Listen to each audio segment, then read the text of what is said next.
nosso país é um país desigual, né? Então é importante a gente ter dados do território, né? Porque os dados que a gente tem normalmente são dados do município, do distrito, mas não chega até a ponta, né, até a base, que é as periferias, as comunidades, os territórios periféricos, né? Então é muito importante a gente ter dados desses territórios e a gente produzir dados a partir do território, a partir dos moradores, né? Que conhecem a realidade, conhecem a dinâmica, conhecem os desafios. Então é muito importante a gente ter dados do território feito pelos moradores. O projeto Diagnóstico Colaborativo Territorial é uma linha de diagnóstico, né? Tem várias linhas de diagnóstico territoriais. Elas acabaram surgindo nesses últimos anos por causa desse boom do urbanismo social, pensar melhor as cidades, principalmente as partes periféricas das cidades. Não existe os dados, interfere, porque não tem esse levantamento das necessidades dentro da comunidade. A gente sente a necessidade, porém como que a gente comprova? A gente começou com cerca de 380 moradores daqui de Heliópolis, de diferentes repartições, né, os famosos núcleos, que a gente chama. A gente separa em 8.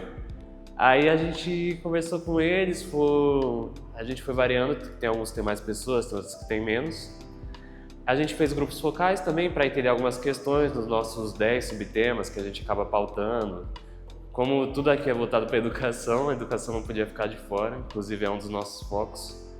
Na educação a gente fala muito sobre como funciona essa rede que a gente conhece como bairro educador, de que as escolas e as outras ferramentas educativas acabam funcionando para educar crianças, adolescentes, adultos e acabar fomentando essa ideia de construir um pensamento coletivo e autônomo ao mesmo tempo.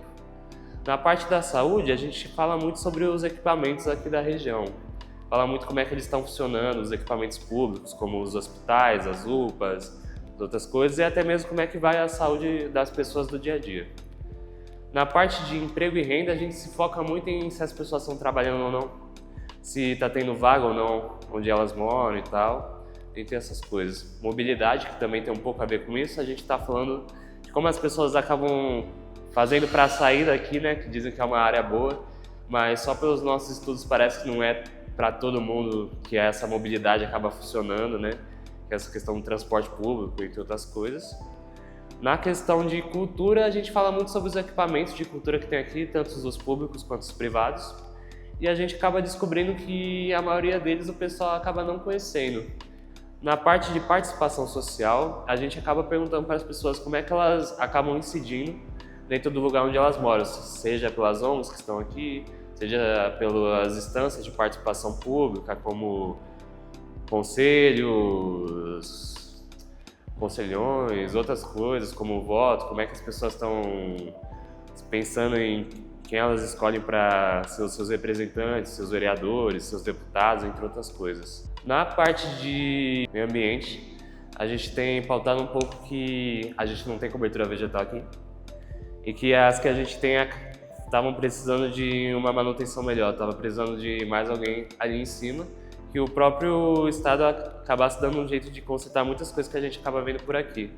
Nessa questão de consertar muitas coisas, a gente tem a parte de infraestrutura, que a gente viu que a rede elétrica acaba sendo um dos maiores problemas dos moradores, devido a muitos problemas, assim como fiação irregular, queima de poste, tudo isso, conta muito alta, tudo isso acaba pegando.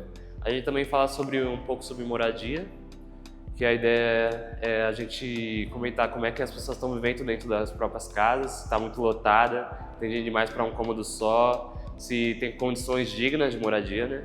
Que é a questão de não ser muito quente, não ser muito frio, não ter nada que esteja errado ali no saneamento básico. Tem segurança pública, a ideia da segurança pública é que a gente falasse como é que as pessoas se sentem andando por aqui um pouco, e obviamente a gente não pode deixar de fora como é que a instituição de segurança pública acaba agindo junto com os moradores, né?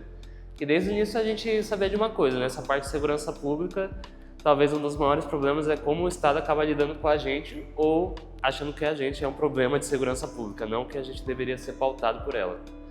É muito diferente os dados e as demandas de Heliópolis, né, em relação, por exemplo, ao Alto do Ipiranga.